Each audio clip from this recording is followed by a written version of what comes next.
یاد رکھیے گا عرب کی سرزمین پر اسلام کی تو پھٹنے سے پہلے ہی قریب تھا کہ جہالت کا بازار آتش ماتم کر پڑے اور دنیا جہان کے اندر دنگ و فساد عام ہو جائے.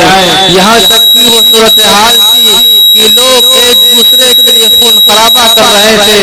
جہالت کی نگری اتنی پھیل چکی تھی پیغمبر صلی اللہ تعالی علیہ وسلم کی بے عزت ہوتی ہے. آپ اس دنیا کے اندر قدم رکھتے ہیں اور انسانوں کی شیرازہ بندی کرتے ہیں. وہ لوگ جو اپنے آبائی دین پر تھے اور اپنے آباء اجداد کے دین پر چل رہے تھے, مصائب و آلام کی تمام گتھیاں اپنے آپ میں اوڑھے ہوئے تھے, اس کو سب برداشت کیا اور پیغمبر صلی اللہ تعالی علیہ وسلم کے دامن سے چمٹ کر کے اپنی دنیا بدل ڈالی. آپ علیہ السلام نے عشق و محبت کا وہ پیغام دیا, آپ علیہ السلام نے عشق و محبت کا وہ دیا جلایا جس سے دنیا جہان کے اندر روشنی آئی, اور آپ کے ذریعے سے وہ عرب کے چرواہے آپ کے دامن فیض سے وابستہ ہو کر کے آپ کے عاشق زار ہو گئے, اور آپ کے ایسے عاشق میں قرآن اترتا ہے اور کہتا ہے قل اطیعوا اللہ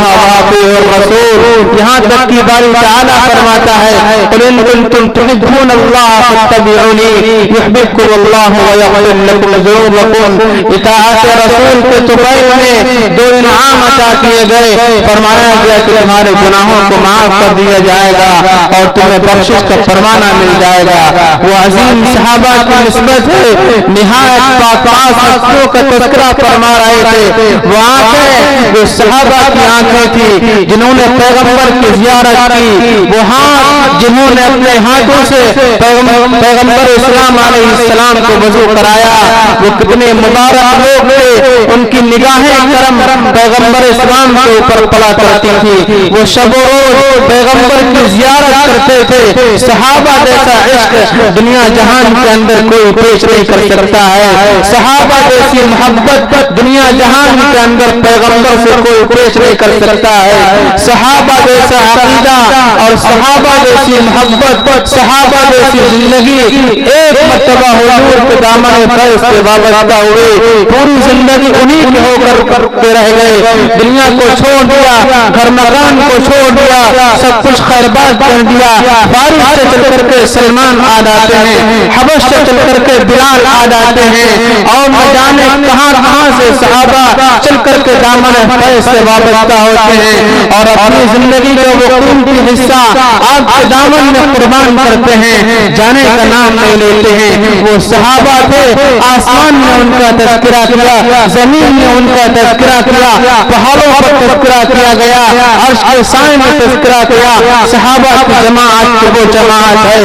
قرآن کہتا ہے اولئک هم المتقون, صحابہ کی جماعت وہ جماعت ہے. قرآن کہتا ہے اولئک هم الفائزون, صحابہ کی جماعت وہ جماعت ہے. قرآن کہتا ہے کہ نور علی نور ہے. صحابہ کی جماعت وہ جماعت ہے کہ پاکباز ہے, نہایت پاکباز, نہایت مقدس, نہایت مقتدی. عمر بن خطاب کی زندگی آپ دیکھیے, عمر فاروق کی زندگی کو آپ دیکھیے, ابو بکر صدیق کی زندگی کو آپ دیکھیے, عثمان بن عفان کی حیا کو دیکھیے, علی مرتضی کی شجاعت کو دیکھیے. یہ وہ صحابہ ہیں جنہوں نے دنیا کو پیغام دیا اور محبت رسول کی وہ مثال پیش کر دی. دنیا دیکھتی رہ گئی. سلمان فارسی نے اپنے آپ کو فنا کر دیا. ابو ہریرہ آپ کے دامن فیض سے وابستہ ہو کر کے آپ کے در کا دامن نہیں چھوڑ رہے ہیں. یہاں تک کہ سب سے زیادہ احادیث کو بیان کرنے والے صحابی رسول حضرت ابو ہریرہ ہیں. حضرت ابو ذر غفاری آپ کے دامن سے وابستہ ہوتے ہیں, غربت کو برداشت کر لیا, آپ کے دامن سے الگ نہیں ہوئے ہیں. ایک نہیں, ہزاروں نہیں, دسیوں ہزار صحابہ نہیں, 1 لاکھ سے زیادہ صحابہ کی جماعت آپ کے دامن سے وابستہ ہوتی ہے. ہائے وہ کتنے پیارے تھے. قرآن نے انہی کے بارے میں تو کہا تھا محمد الرسول اللہ رحماء بینہم تراہم رکعا سجدا. پیغمبر کی بات کرنے کے بعد قرآن کہتا ہے کہ وہ آپس میں نہایت رحم دل تھے. وہاں عداوت نہیں تھی, وہاں بغض نہیں تھا, وہاں عناد نہیں تھا, وہاں محبت ہی محبت تھی. کفار کے مقابلے میں شمشیر برہنہ بن کر کے آ گئے تھے سامنے, اور اسلام کی بلندی کے لیے سب کچھ اپنے آپ کو پیش کر دیا تھا. پیغمبر کی اطاعت پر وہ اپنے آپ کو تیار کرنے کے بعد دنیا نے ان کی مثال نہیں, پیغمبر نے مثال پیش کی. کہا کہ اصحابی النجوم بأیہم اقتدیتم اقتدیتم, میرے صحابہ ستاروں کے مانند ہیں, ان میں سے جن کی چاہے اقتدا کر لو کامیاب ہو جاؤ گے.